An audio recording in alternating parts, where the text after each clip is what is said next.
Hi everyone, just working on this '01 Chevy Malibu.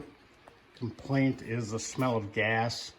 So I got a little bit into it before I got here, but I determined that the fuel pressure regulator needs to be replaced.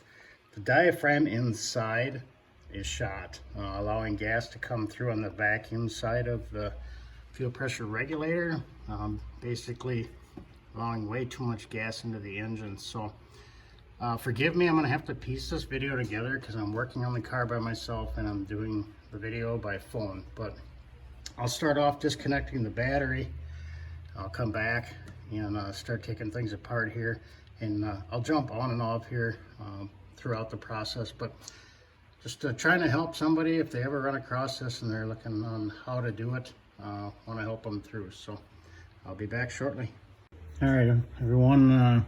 So I got the battery disconnected, positive's off. I did that because I don't want the fuel pump kicking in while I'm doing this for any reason. I'm gonna go after this. Vacuum line's coming off. Probably get this out of my way. Another vacuum line. PVC valve will come out and swing over. Careful with these hoses. They get old and brittle and can crack, so you don't want to move them around too much. Then I'll go through and this cap right down here, that's to relieve my fuel pressure. So I'll relieve that before I take the bolt out for the fuel pressure regulator and start undoing that. I'll be back with you shortly.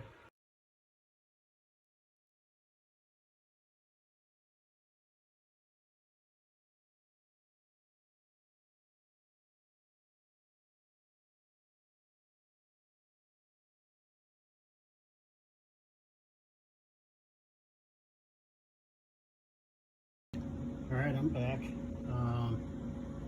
So I told you about this little cap down here before, relieving the pressure. I just stick a little screwdriver in that valve.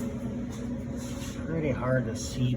There is a little like needle in there you can push in, relieve the pressure. Make sure you have a rag over it because gas squirts everywhere. Back to this, I got the old one out. As you can see, the fuel line coming in. This is where it goes in the fuel pressure rail. Tight fit.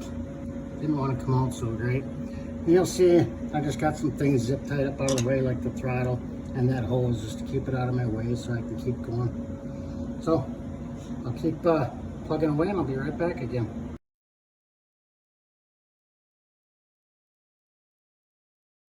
Alright guys, I'm back at it here, or still am at it. New one is in, screws tightened up, fuel line nuts tightened up. Explanation, so fuel comes up into here. There's a rubber diaphragm that moves up and down in here with the vacuum of the motor, and it delivers fuel through here. So it's hard to see, but fuel comes up through the bottom, actually goes into the fuel rail here, which goes out to your fuel injectors and delivers gas to the rest of the engine. So that's the gist of it, but I'm just gonna finish wrapping things up here and then I'll get it started up and be right back with you guys again. Thanks.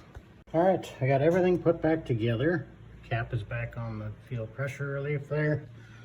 Everything's buttoned up and tightened up. And the battery's hooked back up, so I'm going to give the car a start here. I'm not going to start it. I'm just going to turn the key forward because it's got an electric fuel pump. I'm just going to pressurize that fuel rail a little bit. And I'll leave that key on and I'll come back. I'm just going to double check my work. Make sure nothing's leaking. I might even cycle the key once or twice. Make sure I got fuel pressure up to the top of the regulator there.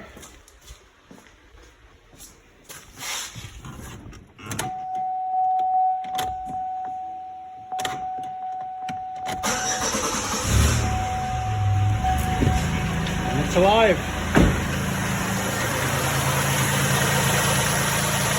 Right back to explain a few things. All right, just a little tip or trick for you. So the bottom in that port, you'll see a O-ring. So on that male line that comes in the bottom of the fuel pressure regulator, I just put a little grease on there so it slide in easy. I mean, you don't need much, just kind of a real slim coat. And then same with the O-ring right there. I put some on there. I have had them in the past when I do these and you slide them in. It's a machine fit, so the O-ring will get sliced if you don't kind of lube it up with something. So save yourself some headaches. Put a little something on there kind of ease it in there. But otherwise, overall, pretty easy job. Take about a half hour. Anybody that can use some tools is really kind of capable of it as long as you follow the proper steps. So I appreciate you watching my video.